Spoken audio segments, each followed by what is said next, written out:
Pues arrancamos la cuarta y última parte del programa. Lo volvemos a hacer con el editor Carlos Tosca, que se queda porque también ha editado este libro, La pajarita roja Editores, de nuestra buena compañera Queta Ródenas Simón, Cartografía del crimen. Ahora veremos, se trata de hechos acontecidos a finales del siglo XIX y principios del siglo XX, pero en la provincia de Castellón. Queta Ródenas, bien hallada, bienvenida. Gracias Hola. por estar aquí, por repetir además en el programa. La última vez que viniste ya nos dejaste ahí una pincelada y nos prometiste venir cuando se presentara Cartografía del crimen, que bueno, se ve que ha tenido tanto éxito la presentación que creo, Queta, que habéis hecho ya dos, ¿no? Sí, efectivamente. Y además, Dos. escenificadas, ¿no? Con personajes ahí. Con actores que representan a algunos personajes de los crímenes, sí. Ajá. O sea, has personificado ya a los... Criminales. Sí, sí. Y Carlos Tosca, que decide publicar a Queta esta cartografía del crimen. Carlos, bien hallado de nuevo. Hola, gracias. Queta, ¿por qué finales del siglo XIX y principios del XX? ¿Es una época especialmente convulsa en materia de crímenes en la provincia o...? Pues eso fue porque cuando la pandemia, como no podía ir a los archivos, me dediqué a buscar información de Castellón a partir de la prensa, que está digitalizada. Y entonces empecé con El Heraldo, que El Heraldo data de 1880, y empecé a leer prensa y me di cuenta de que se mataba muchísimo, porque en la página de sucesos todos los días había crímenes y crímenes. Y Oye, mis padres leían El Caso. eso es posterior, eso es de Eso los... ya es posterior, ¿no? Sí, es de los Era 50. Un periódico que se llamaba El Caso. Mi padre también, sí. Pues bueno, en la prensa de finales del siglo XIX saqué cosas de Castellón, pero me quedé con la copla de la cantidad de crímenes que había. Y en un momento dado decidí volver a empezar y fijarme, en lugar de las crónicas de Castellón, fijarme solamente en el apartado de los sucesos.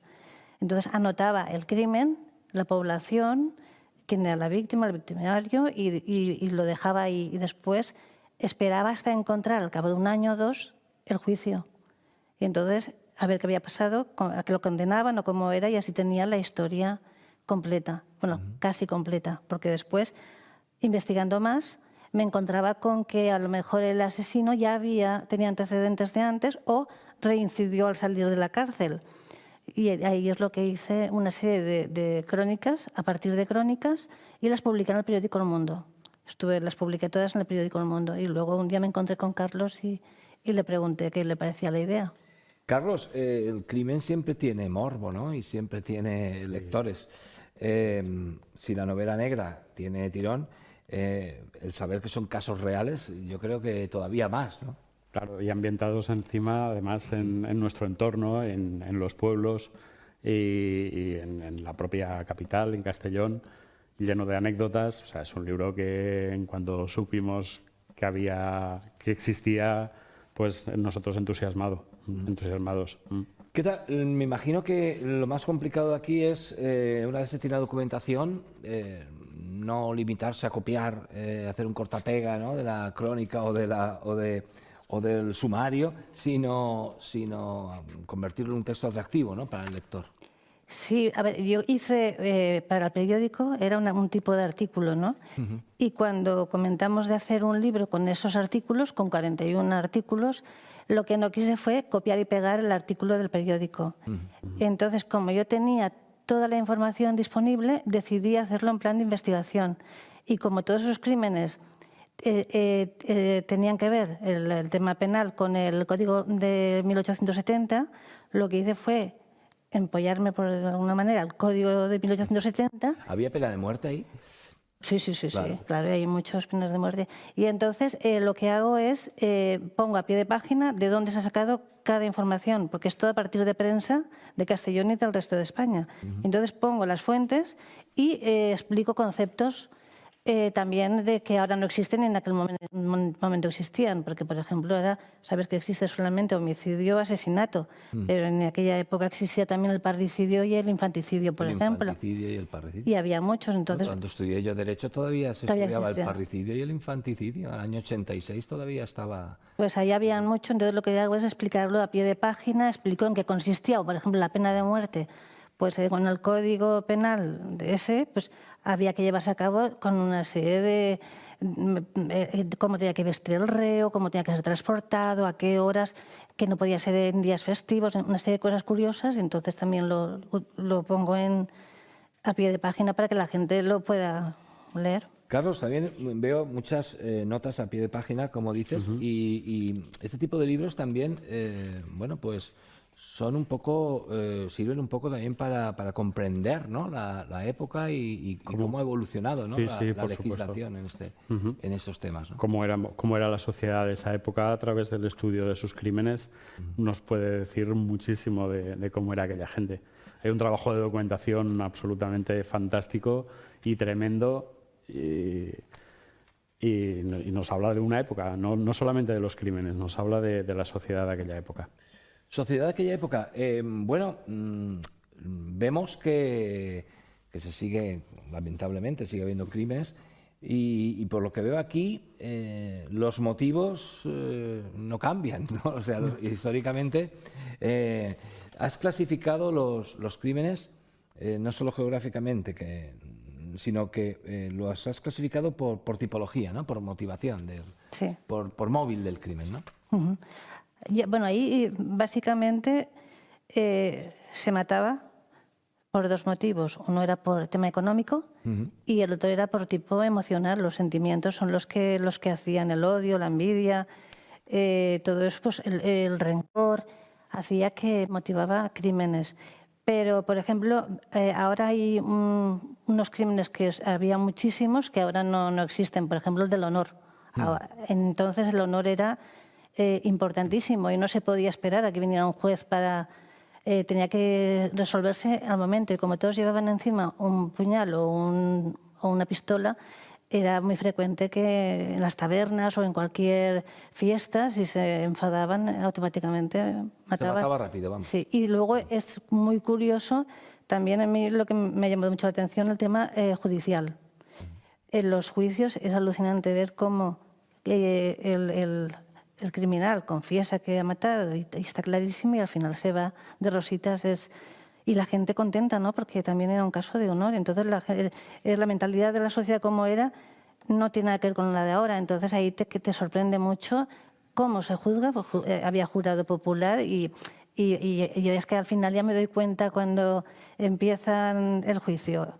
El abogado defensor, Fernando Gasset. Y yo sabía que esa persona se iba de rositas porque se ve que tenía una facilidad de expresión ese hombre, y se ve que en función de cómo se camelaba el abogado al jurado, pues libres, aunque estaba clarísimo que habían matado. Oye, también veo muchas peleas y altercados por 250 pesetas, pero 250 pesetas igual era mucho dinero entonces, ¿no? Sí, pero bueno... no era para matar. Pero bueno, se mataba. Por ejemplo, ahora estoy preparando otra remesa de crímenes para el periódico y el título lo voy a poner, seguramente será Crímenes destarifados. Crímenes destarifados. Sí, porque me he encontrado, uno mata por un pitillo, otro por unas gallinas. Cuando no tienes tabaco y sí, es una droga. Sí, claro. Pero por un pitillo, 14 años, 8 meses y un día, me parece un poquito... ¿14 años por un pitillo?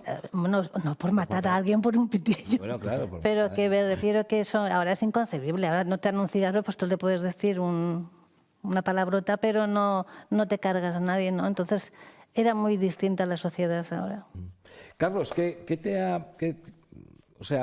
te ha motivado para plasmar en un libro de tu editorial unos textos que más o menos ya se conocían en el periódico con una nueva visión? Sí, claro, Queta ha vuelto a reformularlos, ordenarlos de un modo distinto, agrupar varios crímenes en un artículo, otros artículos pues deslegarlos, y el tema es de mucho interés. Hay pueblos muy pequeñitos, crímenes que, bueno, pues yo creo que a la gente le va a interesar. Ya de entrada el libro está siendo un éxito en las primeras semanas de salida. Porque es hacer una segunda presentación, ¿no? Sí. Ayer jueves hicimos la segunda presentación y bueno, las dos magníficas, llenas de gente a más no poder, Y bueno, todo el mundo sabemos que ETA mueve a mucha gente, es muy conocida y es un libro pues que muy trabajado. Hay muchísimas horas de interés, de documentación, de investigación y no quedarse solamente con fulanito ha matado a menganito, como nos contaba ella, sino indagar en los motivos, en cómo son los juicios, en las consecuencias que tienen esos asesinatos. Es un libro lleno, es un rebosante de anécdotas y de cosas muy curiosas que nos llaman mucho la atención. Hay un apartado de crímenes de violencia de género y agresiones sexuales, que me imagino que en esa época machismo sería, vamos, imperaría, y que ¿cómo se veía en esa época la violencia de género y las agresiones sexuales? A ver, lamentablemente solamente se sabían las que acababan en tragedia, porque era impensable que un vecino llamara a la Guardia Civil porque escuchara a otra pareja pegarle. Entonces, igual que el acoso escolar, también sale uno, pero porque acabó en tragedia, pero el resto no, la sociedad no lo penalizaba, lo normalizaba. Entonces, no sé, en ningún momento veo que a nadie se le acuse de malos tratos, simplemente cuando el maltrato acaba trágicamente, pero claro que existía muchísimo. Si tuvieras que contarnos alguna anécdota de todos los crímenes que recoges aquí, una o dos anécdotas concretas, uno o dos casos que te conmovieran especialmente. Los que tienen que ver con niños. ¿Con niños? Sí, el de acoso escolar en la Beneficencia, que unos niños evidentemente no lo esperaban, pero se le fue de las manos y mató a un asilado.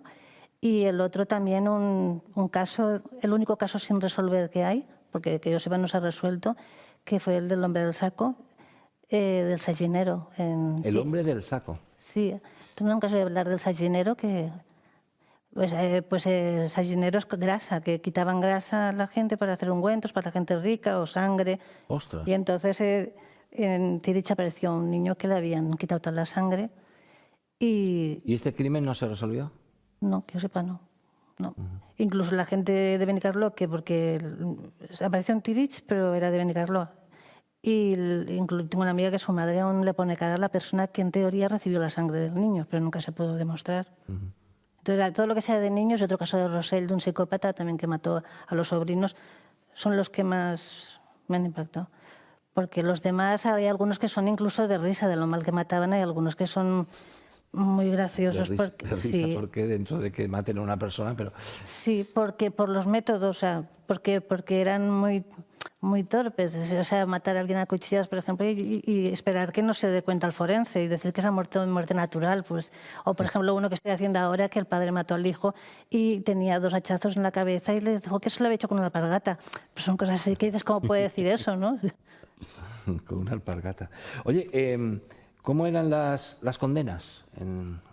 Las condenas eran 14 años, 8 meses y un día, muchísimo. 14 años, 8 meses y un día, muchos, para casos de asesinato. Barato me parece también, cuidado. Sí, pero se escapaban muchísimos. La defensa propia tenía mucho. Entonces se escapaban muchísimos. Y luego, por ejemplo, el tema del infanticidio. El infanticidio era cuando una madre o los abuelos maternos mataban a un niño que no llegaba a los 3 días para salvar la honra de la chica. Entonces eso no se hacía a puerta cerrada el juicio, pero nunca se penaba. Nunca. No sé, cosas sorprendentes, ¿no? La justicia muy mal, o sea, no le ve sentido. Oye, Carlos, ¿cómo han sido estas presentaciones escenificadas? Una maravilla. Me imagino que maravilla. para el que va a una presentación, que siempre dices, bueno, mucha gente va por amistad, el autor o la autora, y bueno, venga, voy a... Pero esto anima, ¿no? A los que nos gusta el teatro especialmente. Han tenido un añadido, además lo han hecho excelentemente los actores y le han dado el puntito ese extra, una presentación que por otro lado pues llena de anécdotas, que contaba Queta, una presentación muy chula, pero con ese añadido de vez en cuando que salía un actor a interpretar alguno de los personajes del libro, pues eso, el puntito extra. El público lo agradece, ¿no? En un acto así. Sí, por supuesto. ¿Qué tal? Dices que va a haber continuidad, ¿no? Va a haber más cartografías del crimen. Sí, ahora continúo publicando en El Mundo por los domingos y no sé, pues cuando haya muchos a lo mejor repetimos, si la cosa va bien repetimos. Hombre, Carlos, Porque me imagino que sí, ¿no, Carlos? Sí, supongo que sí. Por cierto, el libro está en la versión en castellano y cartografía del crimen en valenciano. Está en cartografía del crimen, ¿no? Los dos. Y en cartografía del Crimen. El mismo crimen. libro en los dos idiomas. ¿Qué tal? Seguimos con lo del cementerio, ¿no? seguimos. Este sábado hay. Ay, sí, sí. Te robo a Concha, pero te dejo a Vicente. ¿eh? Y de flamenco. ¿Sobre qué va este? Este es, se llama un paséis por la memoria y igual nos encontraremos un alcalde, que un arquitecto, que una escritora. Es variadito, sorpresa. Que una folclórica, Lola Cabello. Una folclórica y todo. Se murió aquí en Castellón en el 42. Vino a actuar al teatro y se murió y la enterraron aquí. Tienes que buscarme un anunciante de Atún Calvo o algo para cuando vaya yo, ¿eh? Algún calvo ilustre habrá habido en Castellón. Al tuntún. Algún calvo ilustre en Castellón habrá habido, ¿no? O algún calvo curioso para... Lo pensaré. Bueno, si no nos ponemos peluca, que no pasa nada. Vale. Pues, Carlos, muchas gracias por estar aquí. Enhorabuena.